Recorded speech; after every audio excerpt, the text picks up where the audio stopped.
Welcome back to Nick Lenz's movie reviews. This is episode number 26. And today, like I said, well, 2 days ago, I was going to do this yesterday, but I ended up tried to record it late in the day, and the thing was just too dark to see me. So I decided I'm going to record 2 episodes of this today because just to make up for yesterday. Okay, and the movie reviewing, The Fog, from John Carpenter, and I was mistaken about the thing. It's actually his 8th film. This is actually his, I think it's his ninth. I think it's his 6th film overall he made. This came like right after Halloween, and it was the second and last movie that Jamie Lee Curtis was in, which was a movie directed by John Carpenter. Heck, he even threw in her mother, the famous Janet Leigh. And here's the thing: they don't play mother and daughter. Janet Leigh's character is in charge of the Centennial Celebration Committee, and as for Jamie Lee Curtis's character, she's basically a drifter in the way she goes from town to town each week. And one thing neat about this movie is that the characters are actually related to stuff that John Carpenter does as Easter eggs. Let's see if I can pull this up here.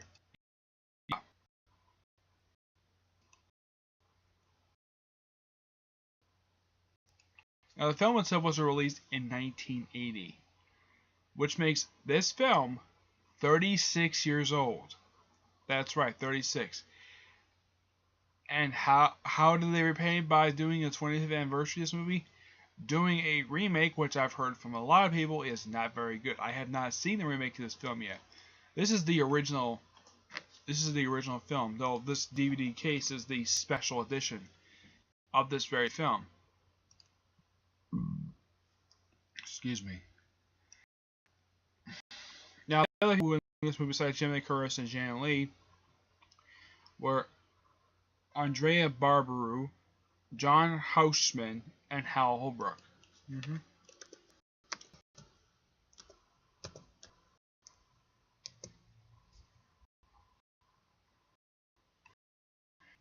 Now, who do these characters play? Andrea Barberu, she plays Stevie Wayne. Her character was basically a radio DJ, and she was the owner of a radio station that was based out of a lighthouse. Jamie Lee Curtis played Elizabeth Shuley. She was the drifter. Janet Leigh's character, Kathy Williams, the head of the Centennial Committee. Mr. Nuchu is played by John Horseman.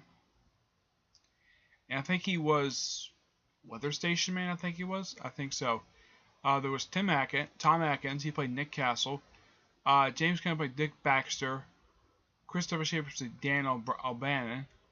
Nancy Loomis as Sandy Fidel. Ty Mitchell as Andy Wayne. That's Steve Wayne.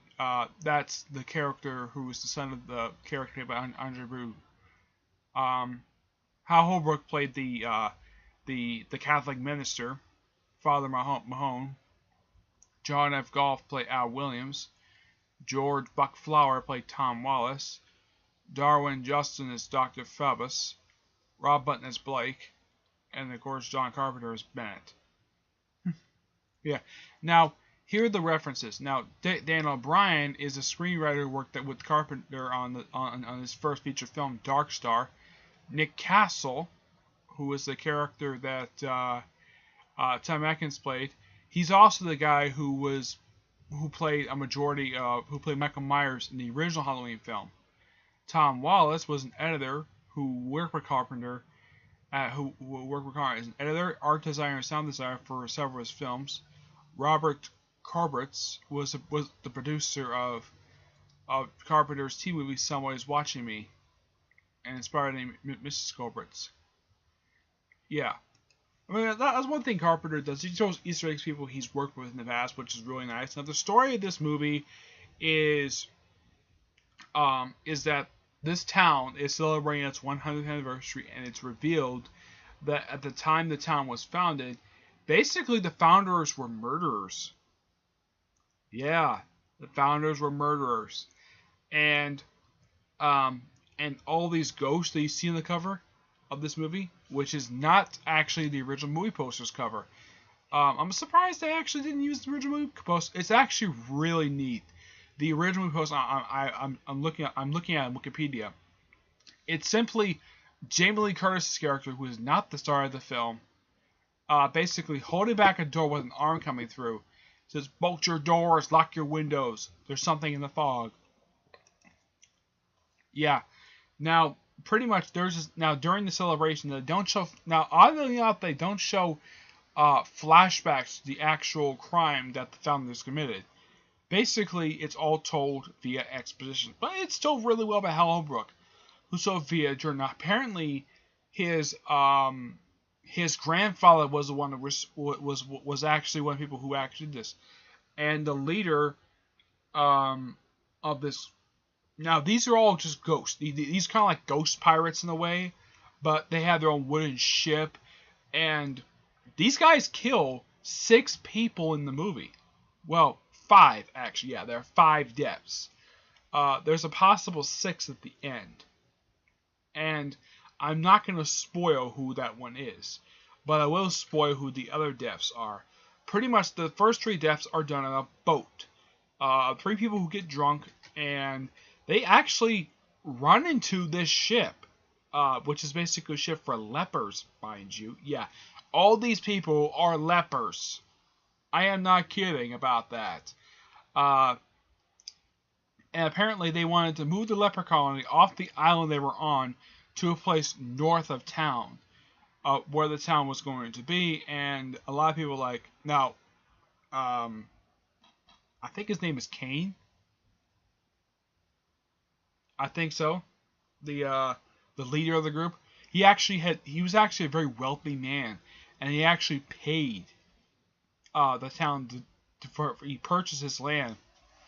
Now apparently some people who found the town didn't like this too much, so basically they killed them in a very bizarre way, where apparently, well, instead of using the actual lighthouse, they lit a campfire on the beach, which was an area where they had rocks, big rocks, and the ship crashed and sank in the ocean, killing everybody, and nobody heard anything. Now, this whole story is told via a journal entry that Hal Holbrook finds when there's sort of an earthquake day before, and it knocks up a piece of the church of the wall in his office at the church he works for, that he's the minister of.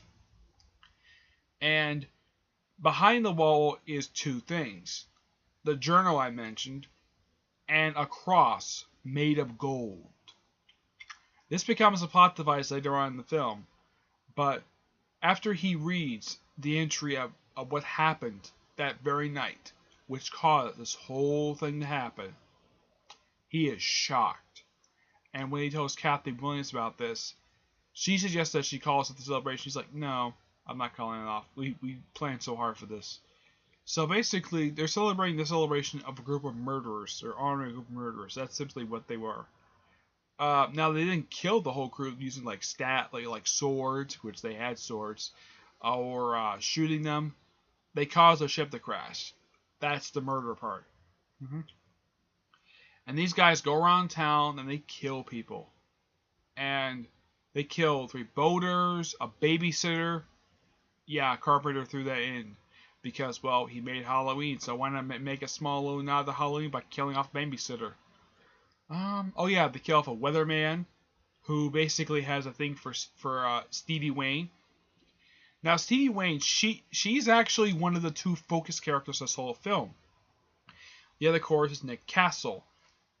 You see the film from their perspective throughout the whole film. Now, Jamie Lee Curtis is basically with Nick Castle the whole time. Like, a lot of the time you see him in the film, Jamie Lee Curtis is with him. Like, she goes on the boat with him after they find it, and seeing, like, well, they find 1 dead body. Excuse me. And it's heavily implied that the other 2 were killed and taken aboard the ship. My guess is 2 to 3 were actually descendants of the founders, and the third guy who got killed really had he just there by pure circumstance.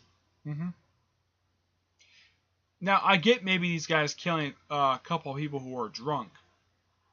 Okay, I get that. Maybe they offended them in some way, shape, or form. I mean, they actually sort of jump on their ship. Now, I gotta praise the practical effects that this movie had for a 1980 budget. It looks really well. It's a creepy ghost story. There's actual people inside the fog. I'm not sure what it was in the remake because I haven't seen it. And one thing I know about the remake, it's one of 3 movies Tom Welling stars in.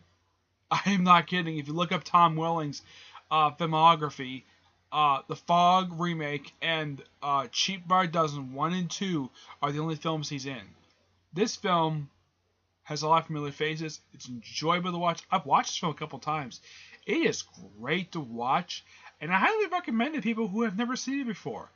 But, like The Thing, it's an R-rated movie.